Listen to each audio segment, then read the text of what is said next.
ಅಮೃತ ಕಲೆಯ ಸೂಡಿದವನು ಅಂಬಲಿಯನು ಉಂಬನೆ, ಶಿವನಾರು ಮಾಂಸವಾರು ಚೋಳಿಯಕ್ಕನ ಎಂಜಲ ಹಸಿದು ಉಂಡನೆನಬಹುದೇ, ಹಸುಳೆಯ ಬಾಯ ಹಾಲನು ಆರು ಕಿತ್ತುಕೊಂಬರು, ಗುಹೇಶ್ವರ ನೀನು ಭಕ್ತಿಪ್ರಿಯನೆಂಬುದು ಮೂರು ಲೋಕವರಿಯದೆ. ಅಲ್ಲಮ ಪ್ರಭುದೇವರ ವಚನ ವ್ಯಾಖ್ಯಾನ 498. ಅಲ್ಲಮ ಪ್ರಭುದೇವರು ಈ ವಚನದೊಳಗೆ ಜನಜನಿತವಾಗಿರುವ ಪುರಾಣ ಕಥೆಗಳನ್ನು ಅವಲೋಕನ ಮಾಡಿ ವಿವರಿಸ್ತಾ ಇದ್ದಾರೆ.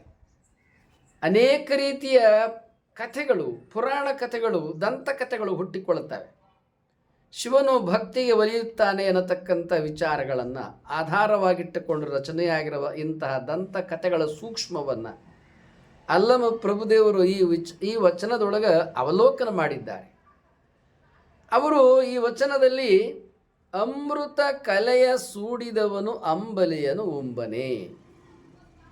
ಅಲ್ಲಮ ಪ್ರಭುದೇವರು ಒಂದು ವಚನದೊಳಗೆ ಸಂಜೆ ಸಮಾಧಿಗಳ ಇಲ್ಲದ ಮುನ್ನ ಉಂಡಿರಿ ಚನ್ನನ ಮನೆಯಲ್ಲಿ ಅಂತ ಒಂದು ಸಾಲ ಬರ್ತದೆ. ಚನ್ನನ ಮನೆಯಲ್ಲಿ ಪರಮೇಶ್ವರ ಊಟ ಮಾಡ್ದ ಯಾವಾಗ ಅಂತೇಳಿದರೆ ಸಂಜೆ ಸಮಾಧಿಗಳಿಲ್ಲದ ಮುನ್ನ ಅಂತಾರೆ. ಇಲ್ಲಿ ಅಮೃತ ಕಲೆಯ ಸೂಡಿದವನು ಅಂಬಲಿಯನು ಉಂಬನೆ. ಈಗ ಅಮೃತ ಕಲೆ, ಪರಮೇಶ್ವರನು ಯಾವಾಗಲೂ ಅಮೃತದ ಆನಂದದಲ್ಲಿರ್ತಕ್ಕಂಥವನು. ಬೆಳದಿಂಗಳು ಏನನ್ನು ಸೂಚಿಸ್ತದೆ ಅಂತ ಹೇಳಿದರೆ, ನಾವು ತಿಳಿದ ಹಾಗೆ ಚಂದ್ರ ಅಂತ ದೇವತೆಯನ್ನಾಗಲಿ, ಅಲ್ಲಿ ಆಕಾಶದಲ್ಲಿ ಭೂಮಿ ಸುತ್ತ ತಿರುಗ್ತಾ ಇರತಕ್ಕಂಥ ಚಂದ್ರನನ್ನಾಗಲಿ ಅದು ಸಂಕೇತ ಮಾಡಿದರೂ ಕೂಡ ಆ ಸಂಕೇತದ ಅರ್ಥ ಏನನ್ನು ಸೂಚನೆ ಮಾಡುತ್ತಾ ಇದೆ ಎಂಬುದಾಗಿ ಹೇಳಿದರೆ, ಅಮೃತ ಕಲೆಯ ಸೂಡಿದವನು ಅಂಬಲಿಯನು ಉಂಬನೆ. ತಾನೇ ಅಮೃತತ್ವದಲ್ಲಿದ್ದಾನೆ. ಇಂತಹ ಅಮೃತತ್ವದಲ್ಲಿರ್ತಕ್ಕಂಥ ಪರಮೇಶ್ವರನು ನನಗೆ ಹಸಿವಾಗಿದೆ ಅಂತೇಳಿ ಅಂಬಲಿಯನ್ನು ಊಟ ಮಾಡ್ತಾನೆಯೇ, ಅವನು ಊಟ ಮಾಡೋದಾದರೂ ಉಂಟೇ? ಜನನ ಮರಣಗಳಿಲ್ಲದವನು, ಹುಟ್ಟು ಸಾವುಗಳಿಲ್ಲದವನು, ಶರೀರವನ್ನು ಧರಿಸದೇ ಇರತಕ್ಕಂಥವನು ಅಂಬಲಿಯನ್ನು ನಾಲಿಗೆಯಲ್ಲಿ ಸವಿಯೋದಾದರೂ ಹೇಗೆ ಬಂತು? ಹೇಗೆ ಕಥೆಗಳು ನಿರ್ಮಾಣ ಆಗುತ್ತವೆ, ರಚನೆ ಆಗುತ್ತವೆ? ಮನುಷ್ಯನ ಭಾವನೆಗಳು ಭಕ್ತಿಯನ್ನು ಯಾವ ಯಾವ ರೂಪದಲ್ಲಿ ಪ್ರಕಟ ಮಾಡ್ತವೆ ಅನ್ನತಕ್ಕಂಥದ್ದನ್ನು ಅಲ್ಲಮ ಪ್ರಭುದೇವರು ಈ ವಚನದೊಳಗೆ ಅಭಿವ್ಯಕ್ತಿ ಮಾಡ್ತಾರೆ. ದೇವರು ಬರ್ತಾನೆ, ನಮ್ಮ ಜೊತೆ ಸಂವಾದ ಮಾಡ್ತಾನೆ, ನಾವು ಕೊಟ್ಟು ಪ್ರಸಾದವನ್ನು ಸ್ವೀಕಾರ ಮಾಡ್ತಾನೆ. ಇಂತಹ ಭಾವನೆಗಳು ಇಂತಹ ಕಥೆಗಳಿಗೆ ಪ್ರೇರಣೆಯಾಗಿರ್ತವೆ. ನಂತರ ಇನ್ನೊಂದು ಸಾಲಿನಲ್ಲಿ ಹೇಳ್ತಾರೆ, ಶಿವನಾರು ಮಾಂಸವಾರು. ಸಿರಿಯಾಳನ ಕತೆ. ಸಿರಿಯಾಳ ಭಕ್ತಿ ಮಾಡ್ತಕ್ಕಂಥ ಸಿರಿಯಾಳ ಶೆಟ್ಟಿ ಬಹಳ ದೊಡ್ಡ ಭಕ್ತ. ಅವನಿಗೆ ಶಿವನನ್ನು ದರ್ಶನ ಮಾಡಬೇಕಂತೇಳಿ ಸಿರಿಯಾಳ ಚಂಗಳಿಯರಿಗೆ ಇತ್ತು. ಸರಿ, ಇಂಥ ಸಿರಿಯಾಳ ಶೆಟ್ಟಿಯ ಮನೆಗೆ ಪರಮಾತ್ಮ ಬಂದಂತೆ.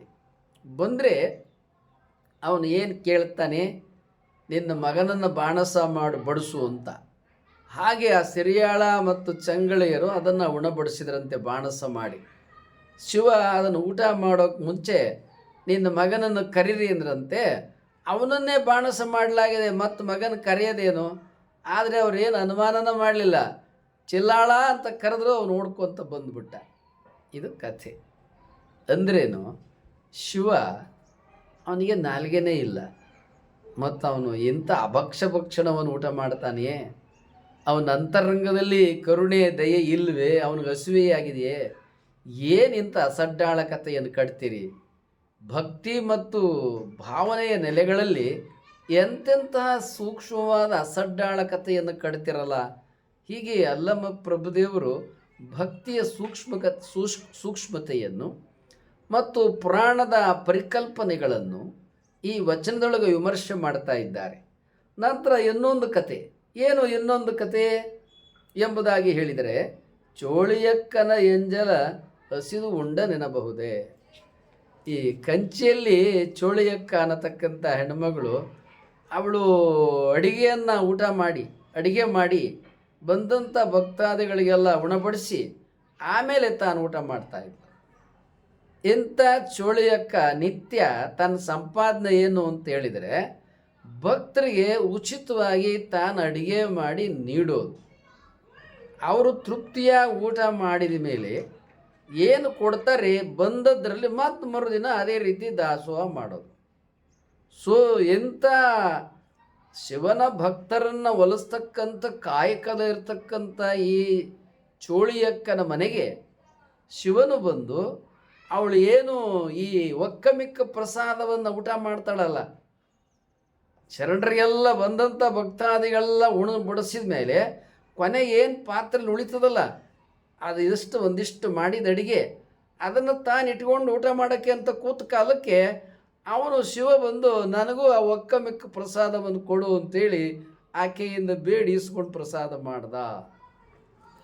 ಈ ಕತೆ ಏನು ಹೇಳ್ತದಪ್ಪ ಎಂಬುದಾಗಿ ಹೇಳಿದರೆ, ನನಗಿಂತ ಭಕ್ತರು ದೊಡ್ಡವರು, ನನಗಿಂತ ಭಕ್ತರ ಹಸಿವು ದೊಡ್ಡದು, ಭಕ್ತರ ಹಸಿವನ್ನು ನೀಗಿಸ್ತಕ್ಕಂಥ ಈ ಚೋಳಿಯಕ್ಕ ಇನ್ನೂ ದೊಡ್ಡ ಆಕೆ. ಇಂಥ ದೊಡ್ಡ ಹೆಣ್ಣು ಮಗಳಲ್ಲಿ ಎಂಥ ದೊಡ್ಡ ಶಿವಭಕ್ತಿ, ಇಂಥ ಶಿವಭಕ್ತಿಯ ಕೈಯಿಂದ ನಾನು ಒಂದು ತುತ್ತು ಪ್ರಸಾದವನ್ನು ಸವಿಬೇಕು ಎನ್ನುವ ಅಪೇಕ್ಷೆಯಿಂದ ಶಿವನು ಇಲ್ಲಿ ಬಂದು ಪ್ರಸಾದವನ್ನು ಸ್ವೀಕಾರ ಮಾಡಿದ್ನು. ಕಥೆಗಳು ನೋಡಿರಿ ಹೇಗೆ ಕಟ್ತಾರೆ.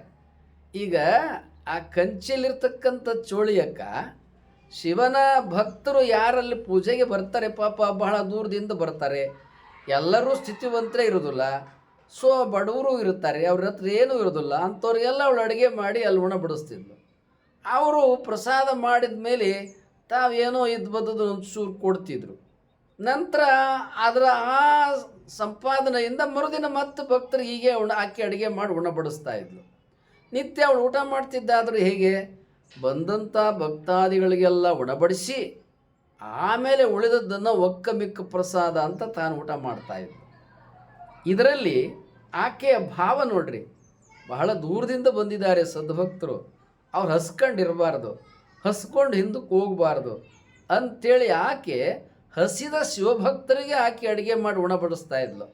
ಆದ್ದರಿಂದ ಆಕೆಯ ಅಂತರಂಗ, ಆಕೆಯ ಮನಸ್ಸು, ಆಕೆಯ ಹೃದಯ ಬಹಳ ದೊಡ್ಡದು. ಇಂಥ ಶಿವಶರಣೆಯ ಎಲ್ಲಿ ಭಕ್ತರೆಲ್ಲ ಊಟ ಮಾಡಿದಂಥವ್ರು ಅವ್ರು ಪುಣ್ಯವಂತರು.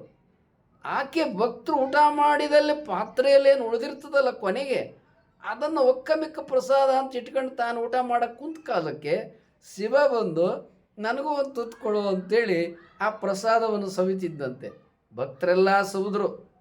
ಆಮೇಲೆ ಉಳಿದದ್ದನ್ನು ತಾನು ಪಾತ್ರೆಯಿಂದ ತಕ್ಕೊಂಡು ತಾನು ತಟ್ಟೆಗೆ ಇಟ್ಕೊಂಡು ಊಟ ಮಾಡೋ ಕಾಲಕ್ಕೆ ಶಿವನು ಪ್ರತ್ಯಕ್ಷನಾಗಿ ನನಗೂ ಒಂದು ತುತ್ತು ಪ್ರಸಾದ ಕೊಡು ಅಂತ ಆಕೆಯಿಂದ ಸ್ವೀಕಾರ ಮಾಡಿದ್ದಂತೆ. ಇಲ್ಲಿ 3 ಸಂಗತಿಗಳಿದ್ದಾವೆ. ಒಂದು, ಶಿವನ ದರ್ಶನಕ್ಕಾಗಿ ಬಹಳ ದೂರದಿಂದ ಬರ್ತಕ್ಕಂಥ ಭಕ್ತರು ಅವರು ಹಸ್ಕೊಂಡಿರಬಾರ್ದು ಮತ್ತು ಅವ್ರು ಹಸ್ಕೊಂಡು ಹೋಗಬಾರ್ದು ಅಂಥೇಳಿ ಹೆಣ್ಮಗಳು ಅವ್ರಿಗಾಗಿ ಅಡುಗೆ ಮಾಡ್ತಾಳೆ. ಮತ್ತು ಎಲ್ಲಿ ತನ್ನ ದುಡ್ಡಿಂದ, ತನ್ನ ಸಂಪಾದನೆಯಿಂದ. ಸರಿ, ಆ ಭಕ್ತರನ್ನು ತೃಪ್ತಿಪಡಿಸ್ತಕ್ಕಂಥ ಈಕೆಯ ಮನಸ್ಸು ಎಷ್ಟು ದೊಡ್ಡದು. ಮತ್ತು ತಾನೇ ಅಡುಗೆ ಮಾಡ್ತಕ್ಕಂಥವಳು ತಂದೆ ಸಂಪತ್ತು, ತಾನು ಊಟ ಮಾಡಲ್ಲ. ಮೊದಲು ಭಕ್ತರೆಲ್ಲ ತೃಪ್ತಿ ಆದಮೇಲೆ ಕೊನೆ ಉಳಿದದ್ದನ್ನು ತಾನು ಪ್ರಸಾದ ಮಾಡ್ತಾಳೆ. ಅವಳ ಮನಸ್ಸು ಎಷ್ಟು ದೊಡ್ಡದಲ್ಲ. ಭಕ್ತರು ಮೊದಲು ಅವ್ರಿಗೆ ಎಡೆ ಮಾಡೋಣ. ಸೊ ಅವ್ರಿಗೆ ಅವ್ರು ಯಾರಿಗೆ ಎಡೆ ಮಾಡ್ತಾರೆ? ಶಿವ ಭಕ್ತರ ರೂಪದಲ್ಲಿ ಬಂದಿದ್ದಾನೆ ಅಂತ ಅವ್ರಿಗೆ ಎಡೆ ಮಾಡ್ತಾ ಇದ್ದಾಳೆ ಅವಳು. ಶಿವನೇ ಭಕ್ತನೂ ಶಿವನೇ. ಯಾವ ಭಕ್ತರು ಆ ಶಿವನ ದರ್ಶನ ಮಾಡಕ್ಕೆ ಬರ್ತಾರೆ ಅವನು ಶಿವನೇ. ಇಂಥ ಶಿವ ಮತ್ತು ಶಿವಭಕ್ತರ ಸೇವೆ ಮಾಡೋದು ನನ್ನ ಪುಣ್ಯ. ಹಿಂಗೆ ಆ ಪ್ರಸಾದವನ್ನು ತಾನು ಊಟ ಮಾಡಬೇಕು ಅನ್ನತಕ್ಕಂಥ ಕಾಲಕ್ಕೆ ಸ್ವತಃನೇ ಚೋಳಿಯಕ್ಕನ ಮುಂದೆ ಬಂದು ಕೂತ್ಕೊಂಡು ನನಗೂ ಒಂದು ತುತ್ತು ಪ್ರಸಾದ ಕೊಡು ಅಂಥೇಳಿ ಶಿವ ಏನು ಮಾಡಿದಂತೆ ಆ ಚೋಳಿಯಕ್ಕನ ಮುಂದೆ ಬಂದು ಕೂತ್ಕೊಂಡ. ಈ ಪರಮೇಶ್ವರನು ಆ ಚೋಳಿಯಕ್ಕನ ಮುಂದೆ ಬಂದು ಕೂತ್ಕೊಂಡು ನನಗೂ ಒಂದು ತುತ್ತು ಪ್ರಸಾದ ಕೊಡು ಅಂತೇಳಿ ಸವಿದಂತೆ. ಹೀಗೆ ಭಕ್ತಿ ಯಾವ ಯಾವ ರೂಪದಲ್ಲಿ ಕಥೆಗಳನ್ನು ಕಟ್ತದೆ ಅದನ್ನು ಅಲ್ಲಮ ಪ್ರಭುದೇವರು ಚಂದಲ್ಲಿ ಹೇಳ್ತಾರೆ. ಚೋಳಿಯಕ್ಕನ ಪ್ರಸಾದವನ್ನು ಹಸಿದು ಉಂಡ ನೆನಬಹುದೇ, ಶಿವನಿಗೆ ಹಸುವಾಯಿತು ಅಂತೇಳಿ ಚೋಳಿಯಕ್ಕನ ಪಾಪ ಹಸ್ತಾಳೆ, ಹಸ್ತಿರಳು ಆಕೆ. ಶಿವನಿಗೆ ಹಸಿವೆ ಆಗಿದೆಯಾ ನೋಡಿ. ಹಸಿದ ಹೆಣ್ಣು ಮಗಳ ಶಿವಭಕ್ತಿ ಎಷ್ಟು ದೊಡ್ಡದು ಅನ್ನೋದನ್ನು ತಿಳಿಸೋ ಸಲುವಾಗಿ ಶಿವನೇ ಇಲ್ಲಿ ಬಂದು ಪ್ರಸಾದ ಮಾಡ್ದ. ಬಹಳ ದೊಡ್ಡದಾದ ಭಕ್ತಿ. ಹೀಗೆ ಮುಂದೆ ಹಸುಳೆಯ ಬಾಯ ಹಾಲನ್ನು ಆರು ಕಿತ್ತುಕೊಂಬರು. ಇದು ಕೋಳೂರು ಕೊಡಗುಸು. ಕಲ್ಲಿನಾಥನಿಗೆ ಹಾಲನ್ನು ಕುಡಿಸ್ತು ಅಂತ ಕತೆ.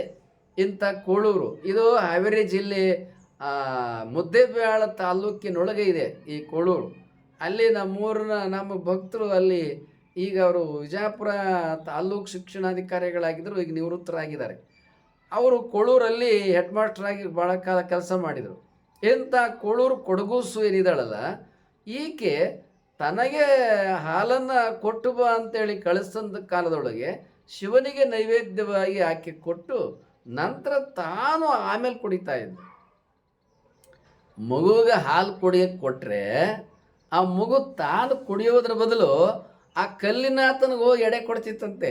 ಕಲ್ಲಿನಾಥ ನೀ ಕುಡಿದ್ಮೇಲೆ ನಾ ಕುಡಿತೀನಪ್ಪ ಅಂತೇಳಿ. ಆ ಮಗುವಿನ ಭಾವನೆ ಎಷ್ಟು ದೊಡ್ಡದಲ್ಲ. ಕೋಳೂರು ಕೊಡಗುಸು ಕೂಸ ನೀ ಹಾಲು ಕೊಡಿ ಅಂತೇಳಿ ಮಗುವಿಗೆ ಕೊಟ್ಟರೆ ಆ ಮಗು ತನಗೆ ಕೊಟ್ಟ ಹಾಲನ್ನು ಶಿವಾಲಯದಲ್ಲ ಕಲ್ಲಿನಾಥನಲ್ಲಿಗೆ ಹೋಗಿ ಆ ನೈವೇದ್ಯವನ್ನು ಉಣಬಡಿಸಿ ಆ ಹಾಲನ್ನು ಶಿವ ಕುಡಿದು ಉಳಿದದ್ದೇನಿರ್ತದಲ್ಲ ಅದನ್ನು ಪ್ರಸಾದ ಅಂತೇಳಿ ಆ ಮಗು ಕುಡಿತಿತ್ತಂತೆ. ಇದು ಕಥೆ. ಅದನ್ನು ಅಲ್ಲಮಪ್ರಭುರು ಹೇಳ್ತಾರೆ, ಬಾಲೆ ತನಗೆ ಕೊಟ್ಟ ಹಾಲನ್ನು ಶಿವನಿಗೆ ನೈವೇದ್ಯವಾಗಿ ಕೊಡ್ತಾಳಲ್ಲ ಆಕೆ ಎಷ್ಟು ದೊಡ್ಡದು, ಮನಸ್ಸು ಭಾವ ಎಷ್ಟು ದೊಡ್ಡದು. ಇಂಥ ಬಾಲೆ ಹಾಲನ್ನು ಶಿವ ಕಿತ್ಕೊಂಡು ಊಟ ಮಾಡ್ತಾನೆಯೇ ಅಂಥೇಳಿ ಅಲ್ಲಮಪ್ರಭುರು ವಚನದಲ್ಲಿ ಪ್ರಶ್ನೆ ಮಾಡ್ತಾರೆ. ಗುಹೇಶ್ವರ ನೀನು ಭಕ್ತಿಪ್ರಿಯನೆಂಬುದ ಮೂರು ಲೋಕ ಬಲ್ಲದು. ಕೊನೆಗೆ ಅಲ್ಲಮಪ್ರಭುದೇವರು ವಚನವನ್ನು ಮುಕ್ತಾಯ ಮಾಡ್ತಾರೆ. ನೀನು ಭಕ್ತಿಪ್ರಿಯ ಎನ್ನುವ ವಿಚಾರವನ್ನು ಇಂತಹ ಕಥೆಗಳಿಂದ ಭಕ್ತರು ಪುರಾಣಕಾರರು ಕಥೆಗಳನ್ನು ಕಟ್ಟಿದ್ದಾರೆ ಎಂಬುದಾಗಿ ಅಲ್ಲಮಪ್ರಭುದೇವರು ಭಾವನೆಯ ನೆಲೆಗಳ ಈ ಕಥೆಗಳನ್ನು ಈ ವಚನದಲ್ಲಿ ವಿಶ್ಲೇಷಣೆ ಮಾಡಿದ್ದಾರೆ. ಅಲ್ಲಮಪ್ರಭುದೇವರ ವಚನ ವ್ಯಾಖ್ಯಾನ 498 ವಿಜಯ TV 12.